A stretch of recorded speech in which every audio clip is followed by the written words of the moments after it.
We are in Mark chapter 8 and going verse by verse as much as possible. So interact with us, give us some comments during this, and ask some questions, make comments, give us your ideas. All right, here we That go. would be fabulous. Yes. So we're starting in Mark chapter 8 and we're starting in verse number 1. I'm gonna actually read verse number 1 all the way down to verse number 10. So Mark 8, 1 through 10. And Mark 8 starts like this. In those days, when there was again a large crowd, and they had nothing to eat, Jesus called his disciples and said to them, I feel compassion for the people because they have remained with me now 3 days and have nothing to eat. If I send them away hungry to their homes, they will faint on the way. And some of them have come from a great distance. And his disciples answered him, Where will anyone be able to find enough bread here in this desolate place to satisfy these people? And he was asking them, How many loaves do you have? And they said, 7. And he directed the people to sit down on the ground, and taking the 7 loaves, he gave thanks and broke them, and started giving them to his disciples to serve to them. And they served them to the people. They also had a few small fish, and after he had blessed them, he ordered these to be served as well. And they ate and were satisfied, and they picked up 7 large baskets full of what was left over for the broken pieces. About 4,000 were there, and he sent them away. And immediately he entered the boat with his disciples and came to the district of Dalmanutha. So, this is a different miracle than the feeding of the 5,000. And you probably will guess that because it says in verse 9 that 4,000 were there. So this is actually a different miracle. And at the time those fed in chapter 6, we talked about the feeding of the 5,000. At that point, most of the people that he were feeding in chapter 6, with the feeding of the 5,000, were Jews. So that's kind of interesting. So this time, Jesus is ministering to a non-Jewish crowd in the Gentile region of Decapolis, which meant Decapolis, Deca is 10, so it means there are 10 cities in that area. And so Jesus' actions and the message was beginning to have a really big impact on a large number of Gentiles. This is really important, right? Because Mark is telling even the Gentiles about why Jesus is God. And so that Jesus would have the compassion to minister to these non-Jews is a big deal, because Mark is writing this book to kind of a Roman audience. And so it's great that he showcases this, that Jesus does this for the Jewish people, but then here we are doing this for the non-Jewish people.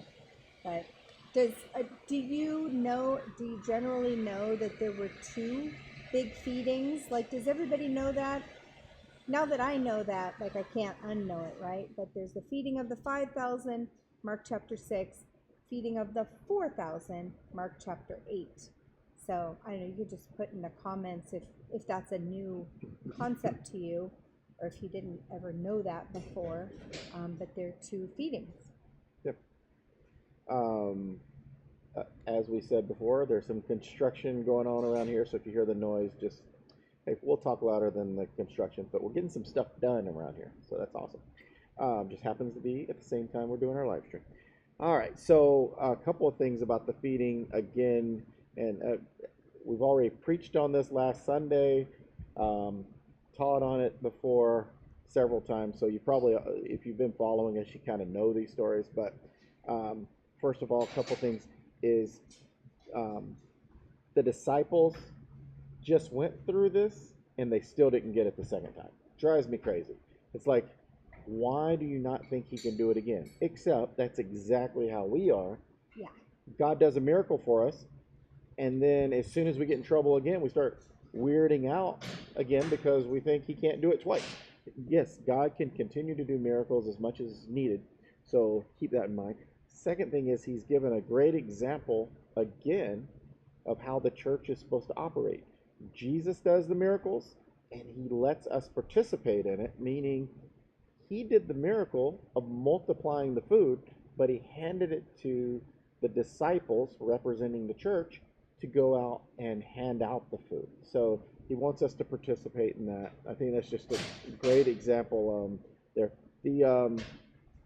I know that there's some significance between how many loaves of bread and everything, and the being left over. We already went through those in the other stories, but if you want to study that again, go ahead. I mean, it is kind of significant, the numbers that's used in both of these stories, so study them both together. But we have a lot to cover tonight, so we won't go back through that. But there is a difference. There is that number again, 4,000.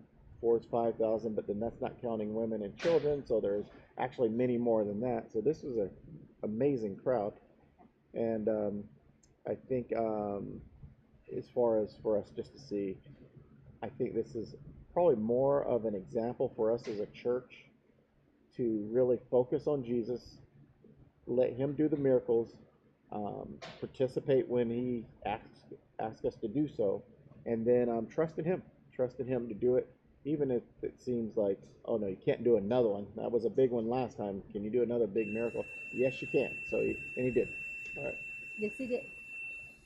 All right, well, let's keep moving on then to Mark chapter 8. We're starting in verse 11. And I'm just going to read 11, 12, and 13. It's a little mini story here. So Mark 8, starting in verse 11. It says, "The Pharisees came out and began to argue with him, seeking from him a sign from heaven to test him." Jesus, that is. Sighing deeply in his spirit, he said, "Why does this generation seek for a sign? Truly I say to you, no sign will be given to this generation." Leaving them, he again embarked and went away to the other side. So, the Pharisees were just trying to test Jesus, but they wanted to just wipe away everything, all the miracles that Jesus had done in the past. They wanted to chalk them up to luck or coincidence, or whatever, or evil power, right? They talked to him about that. They said, "Oh, you're in cahoots with Beelzebub," and he was like, "Why would Beelzebub cast out Beelzebub?" Which is another word for Satan.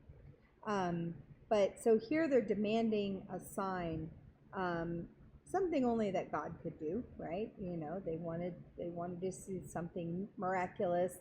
They wanted Jesus to be like a trained monkey, right? So, and Jesus refused. I think he refused because he knew that even if he did it, it would not convince them. They would still chalk it up to something else. They would still, just wash it away with all sorts of they didn't want to believe is the point.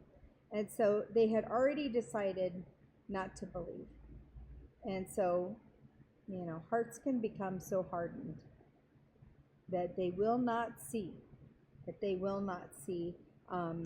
and facts and demonstrations will not change their mind. I think about Pharaoh in the Old Testament. Like how many plagues did God have to bring down until he finally said, "Fine." But even then, I don't even think he cared. Yeah, he went right back to non-believing. Well, the thing that I want to just pull out of this is God's not against you asking him for help. He's not against you having questions about, okay, can you pull this off again? That's not what was happening here. These were people who were not going to believe. We're trying to trick him. We're not. And if you're a believer, the Bible tells us that the faith of a mustard seed, can move mountains. And what that talks about is even if you have just a small amount of faith and you're willing to be in a relationship with Jesus where he can establish stronger faith. So you start with what you have, and then he increases it as you grow in your relationship. You multiply, and your strength and your faith grow. Well, he's okay with that. That's nothing wrong with that. In fact, and he will. He'll call you out. He calls Peter out. He calls the disciples out. But he doesn't turn against them like he's doing here. These are people who's trying to trap him. They have no desire to follow him, and he doesn't want it. He's not going to mess around with people that aren't in this to grow and to mature in the faith. And so there is two different groups of people here that you're going to see, and he's going to talk. I mean, later on we're going to see he's going to talk to Peter and them and kind of scold them a little bit, but still works with them. Still works with them. But yes, he would not be trapped or put in a corner by these Pharisees, and it says in verse 11 they came to argue with him. They came to argue with him, and so they wanted to test him. They wanted to disprove him. There was nothing kind about their request. So anyway, all right. Well, let's go ahead to we're still in Mark chapter 8. I'm going to go ahead and read 14 down to 21. So let's go ahead and start there. Mark 8, starting in verse 14. It says, "And they had forgotten to take the bread, and did not have more than one loaf in the boat with him. And he was giving orders to them, saying, 'Watch out, beware of the leaven of the Pharisees and the leaven of Herod.' And they began to discuss with one another the fact that they had no bread. And Jesus, aware of this, said to them, 'Why do you discuss the fact that you have no bread? Have you not seen or understand?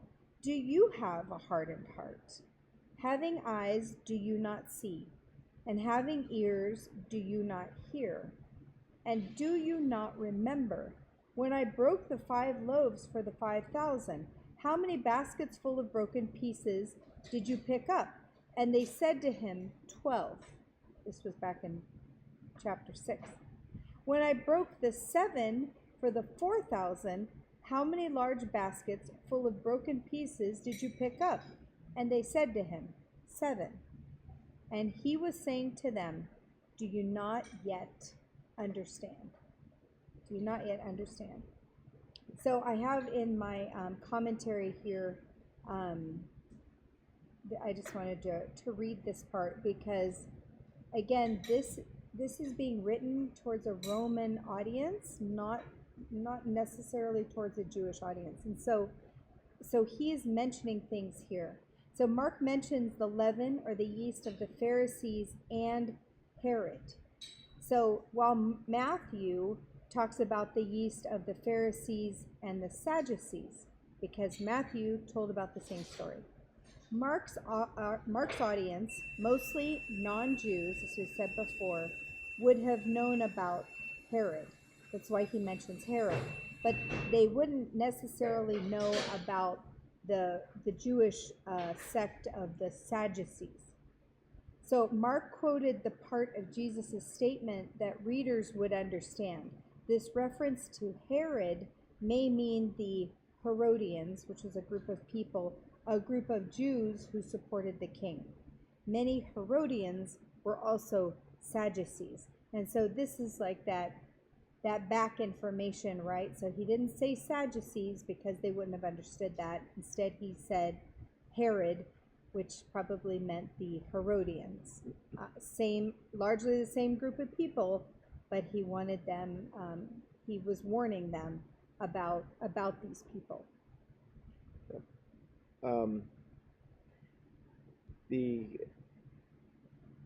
I think here we see that just Jesus teaching in all these examples. He's continually teaching the ones who want to learn, and the ones that don't want to learn, he's putting up a wall.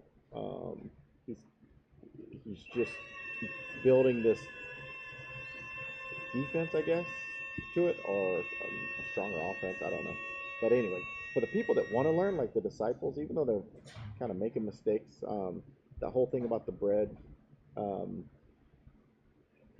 I can say this: when we are doing ministry and something doesn't go right in ministry, the first thing we think of is what did we do that God's not answering our prayer? What did we do that God is not blessing us? And that's what the disciples are. They're like, oh, we didn't bring bread. And they're just thinking of all the negative things and that's not the way God's working with us in most cases. He's teaching us, but it's not always because we didn't bring some bread. He's actually teaching us something greater than just the fact of something that we didn't do. He's teaching us how to move forward. And so here, that's first thing. It had nothing to do with the bread, but the first thing is they start thinking, oh my, what did we do? And I think we just need to, as a church, have faith, be patient, and let God lead us without always going back in our past and say, oh, God's not blessing me because we did this wrong or some kind of mistake. Could God do that? Sure, but you would know that you're doing something totally opposite of God for him not to be blessing it. Mm-hmm. Well, it's remember what Christ has done for you. I think we're very fast to forget. I'm very fast to forget what Christ has done. I need to remember what he has done, and I need to remember that he can do it again, right? He has healed me. He can heal me again, and so it's great to be able to lean on all that he's done. Don't be like the disciples and forget so quickly. Like they're literally freaked out about bread, even though he just multiplied enough bread to feed thousands and thousands of people. Disciples, great men, but in this instance, don't forget so quickly like they did. All right, well, let's go ahead and go to Mark 8, 22. And I'm going to read 22 down to 26 so we can see just this miracle on its own. So Mark 8:22 starts, and they came to Bethsaida, and they brought a blind man to Jesus and implored him to touch him. Taking the blind man by the hand, he brought him out of the village. And after spitting on his eyes and laying his hands on him, he asked him, "Do you see anything?" And he looked up and said, "I see men, for I see them like trees walking around." Then again he laid his hands on his eyes, and he looked intently and was restored, and began to see everything clearly. And then he sent him home, saying, "Do not even enter the village." I guess a lot of people always ask, why did he have to touch him twice? Why did he have to touch him twice? Could he not do it the first time? Absolutely, he could do it the first time. But Paul will probably elaborate on this. But I just like in this day and age, right? I mean, we pray every morning for people with cancer, and we rarely see people just like, oh, the cancer's just gone. It happens, but sometimes it's more of a gradual thing. And so I kind of, even with my cancer, it's a gradual thing. And so it's great to see in scriptures that Jesus participated in a gradual healing. He just wasn't like all show and it was immediate and, and the person fell down and then they could walk, Did that happen in the Bible? Absolutely. But this is more of a gradual healing to even show that, even show the truth, right? That maybe we can't perceive things accurately at first, we talked about the sight. But before Jesus left the man, he was healed completely.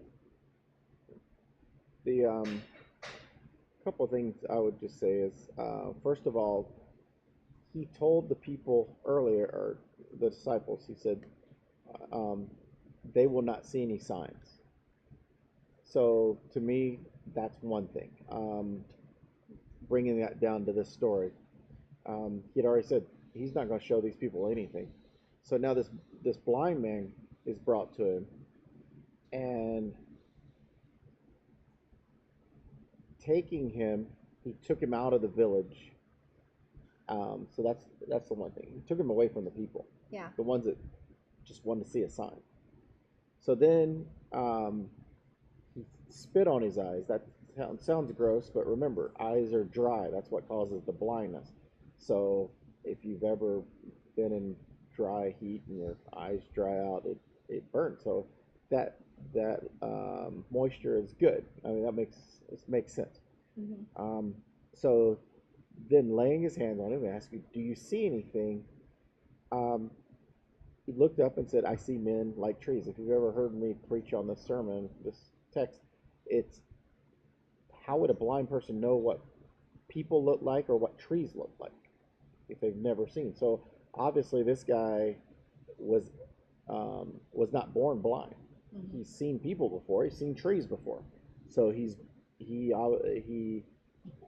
became blind. So so seeing that, and then for this guy to say that, and then again, he puts his hands on him and looked intently at him, and he was restored, and he began to see everything clearly.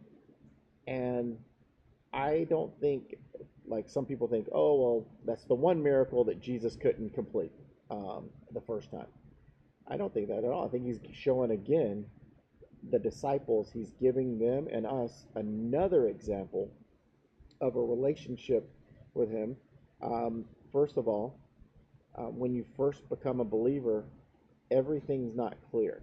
Some people don't even know what the next steps are once they believe and follow Jesus Christ. They're not sure. Everything kind of looks blurry, can't get it clear. But as you build a relationship with him, he continues to work with you, and then it becomes clear. And I think he's showing the disciples, you guys don't understand everything that I'm saying.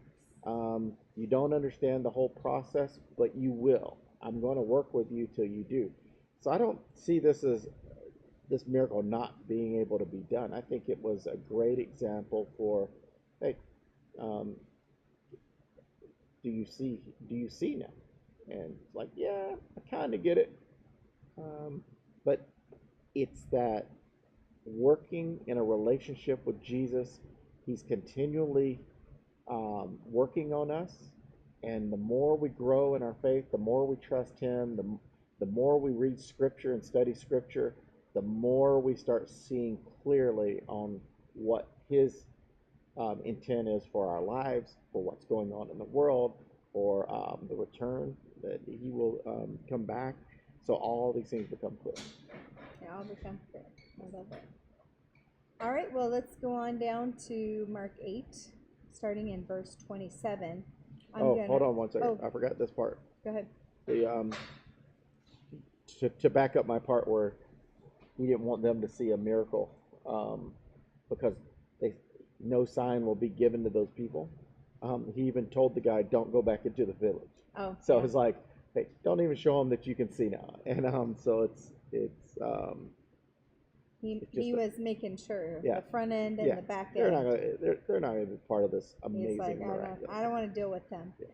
And Karen said that Jesus used what they had and multiplied it. That's right. And then she said that Jesus showed there were many ways that miracles happen, and that's absolutely right, Karen. I think that Karen and I have talked about that before. That Jesus he often did not heal people the same way each time. So spitting in their eye or whatever. He would spit in the dirt and make a little mud and put it on their eyes. I mean, he did it different ways. It shows it's not a magic formula. That it's him that's doing it. It doesn't matter how he does it. He's the miracle maker. It's not the spit. It's not the dirt. It's not the putting on the hands. It's not any of that. It's him. He's the one. So to do it different each time, like you said, Karen, is probably like that was purposeful, so that people didn't say, oh well, if you squawk like a chicken and say 15 hallelujahs, then that's how you get healed. And nope, it was different every time, so that they couldn't just reproduce what it was because we can't reproduce it. But he does tell us the magic formula, if you want to say that, is the magic formula for miracles is faith. It always comes down to faith. Yeah. The fact that these people brought this man to Jesus, that was their faith. And he says, even if you have a little bit of faith, and so it's just the miracles happen through faith. It's not how much do you put your hand on their forehead or on their shoulder, or do you make the spittle with the mud, or do you cry out loud, or do you say it low, or do you make sure you mention in the name of Jesus, or however you do it? It's really has nothing to do with all the above. It has to do with just Jesus himself and the faith that we have. Yeah. So thanks for bringing that up, Karen. Yep. That was a good point. Good point there. All right. Well, we're going to go ahead and go to Mark 8, starting in verse 27 down to verse 30. So Mark 8:27 says, Jesus went out along with his disciples to the villages of Caesarea Philippi, and on the way he questioned his disciples, saying to them, "Who do people say that I am?"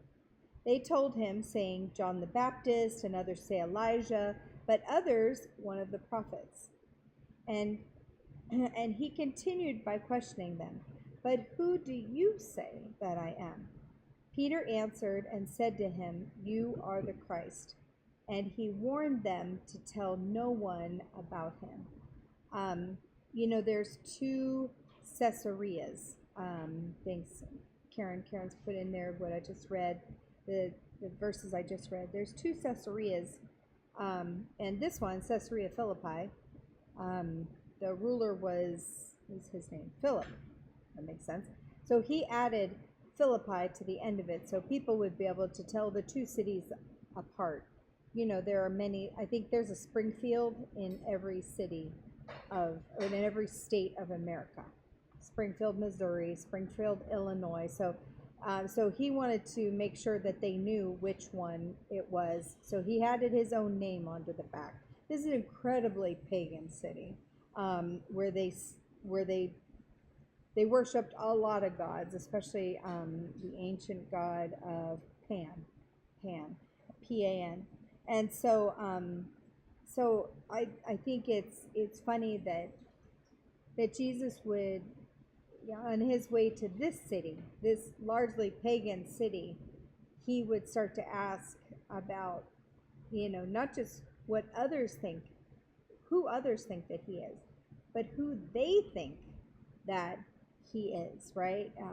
So I just think it's interesting I think it's an interesting place for the disciples to kind of recognize that he's the Son of God in this place where God is largely ignored. Yep. I have nothing to add to that. There's nothing to add to that. So anyway,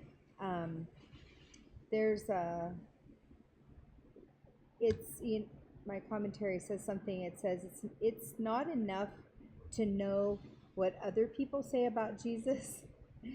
You must know, understand, and accept for yourself that he is the Messiah. You must move from curiosity to commitment, from admiration to adoration. And I thought that was cool to share. So, all right, well, we can go on down then to read the next section, which I think I'm just going to read the whole next part, all the way to the end of the chapter. And so I'm going to read Mark 8:31 all the way down to 38.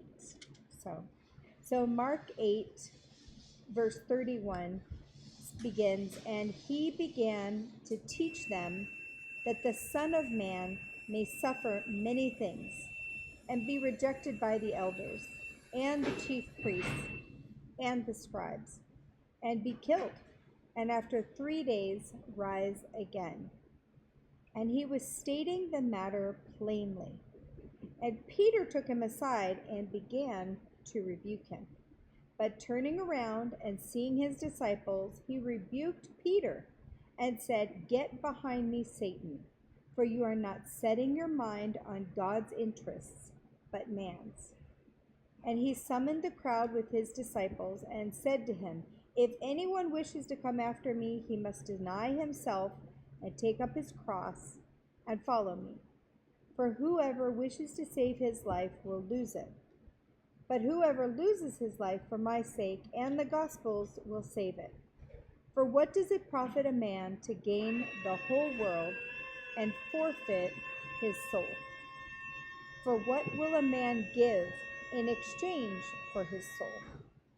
For whoever is ashamed of me and my words in this adulterous and sinful generation, the Son of Man will also be ashamed of him when he comes in the glory of his Father with the holy angels." There's a lot in there. Do you wanna start? So now I'll just go back to the one you did before and this one, to show you the relationship that of being a disciple versus being a critic. So first of all, Jesus asked them, "Who do you say that I am?" And they answered, and then Peter answered and said, "You are the Christ." So a couple of things is they said John the Baptist, they said Elijah, they said a prophet, one of the prophets. So all these religions that believe Jesus is just a prophet or just just a common person, whatever, it's kind of answered right here because not that. He is the Christ, as Peter said. Now we know in the other books of the Bible, it talks about where it says Peter said this, and Jesus says, "Upon this I will build my church." And that's talking about Jesus is the Christ. He's the rock. He's the foundation of what the church is. But right after that, so here's Peter giving this great one. I mean, this is like, "You are the Christ." Yes. Good job. But then right after that, the one you're just now reading, it says, "Peter, get behind me, Satan." It's like Peter goes from, "Wow, good job," to, "Seriously? You still don't get it." Because Peter took the role of trying to tell Jesus how to do ministry, how to do this whole thing. And that's where we mess up. So Peter is good about both. He's got some good ideas, and then he just like us, we experiment, we try to build our relationship with Jesus, we try different ways, but Jesus brings us back in. We just need to follow Jesus and not try to get Jesus to follow us. And so he did rebuke Peter, and that, to me, that's great, because he didn't turn away from Peter. He just, again, parented him to where you'll learn from this. You'll learn from your mistakes. You'll learn from not having the right answers. We're totally opposite of what he was doing to the Pharisees and all the religious leaders who had all kinds of opinions of their own. So I think just seeing Peter, I think I said this earlier, just seeing the way that Peter is being treated by Jesus, and to show he's just establishing Peter to do some great work for later on. And that's what he's going to do with us. Just enjoy the relationship and the journey that you have with Christ. Let him take you through the times that you get it right and through the times you get it wrong. That he's going to continue to help you mature in the faith, so that just like Peter, you're going to go out and do some amazing things in the name of Jesus Christ. But you got to learn how to grow in the faith first. Yeah, I think that Peter was definitely thinking about his own human feelings, his own desires. He wanted Jesus to be the king, and Peter wanted to be, right, his right-hand man or his left-hand man, or on the council or whatever. And so he didn't want to hear about this suffering servant thing. Like that's kind of yucky. And so it's totally yucky. But as Paul's saying, like we can't repeat that same mistake. Okay. So we can't focus on or we need to focus on the good that God can bring from apparent evil, right? We have to focus on the resurrection that God can bring, from the crucifixion. And so that's a hard way to live, because bad things are going to happen. And Christianity is not paved with ease and wealth. Christianity, your relationship with God, will be paved by sacrifice. It will be paved by people thinking that you're crazy, because you want to talk about this Jesus of yours. That doesn't make it easy. That doesn't make it easy. It'd be easier in many other ways, right? But yeah, Peter definitely wanted something different. I think that's why it was a very human reaction. But like Paul said, he rebuked him, and as he was rebuked, because Peter was kind of the spokesman a lot of times for the disciples, he would say the things that everybody was kind of thinking. Thank you, Peter. So as he rebuked him, he was kind of rebuking all of them indirectly. Pretty much. Yeah. So that's that. So the Romans, interestingly enough, about this cross thing, which is verse 34. The Romans knew what the cross meant, because the dangerous criminals would be hung on crosses, and so a prisoner had to carry his own cross to a place of execution, which symbolized Rome's power, and he was made an example, right, for all the other criminals. And so Jesus used this image of carrying your cross, right, as kind of to illustrate the ultimate submission that all of us followers of Jesus Christ, we need to do. We need to follow. And so he's not, I don't think Jesus is against, I don't know how to say this. I don't think he's against like pleasure or like good things or good times. I don't think like Jesus is necessarily against that, but he's saying that we,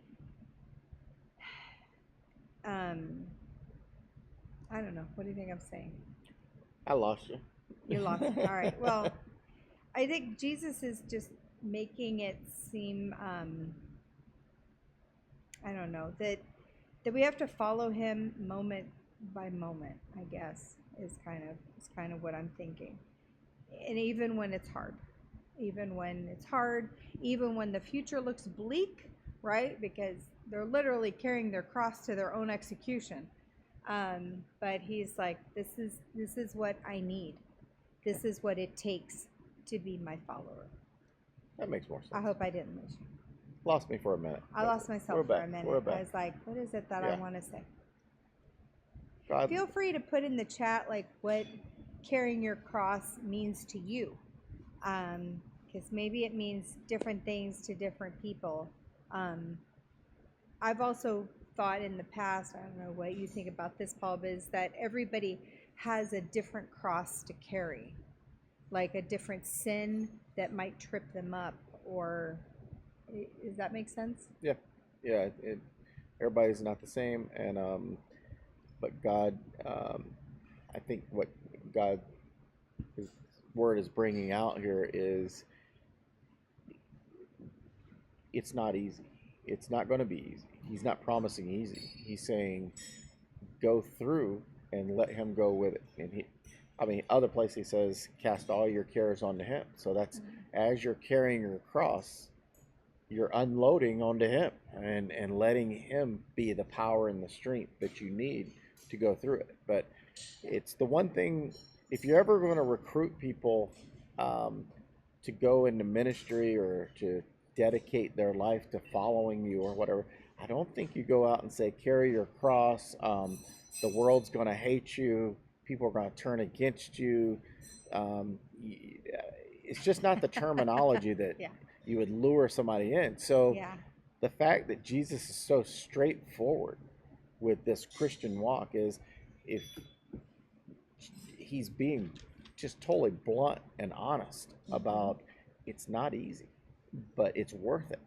No matter what you go through, even death, um, even if you go through death, it's still better than eternal death. So Yeah. anyway, yeah. So all right. Well, I think we pretty much are done with Mark 8. What? Yes. We missed What'd you verse miss? 35. Okay, we're not done with Mark 8 yet. If you wish to save your life, you'll lose it. But if you lose your life for his sake and for the gospel's sake, you'll save it. Did you talk about that? I just said it.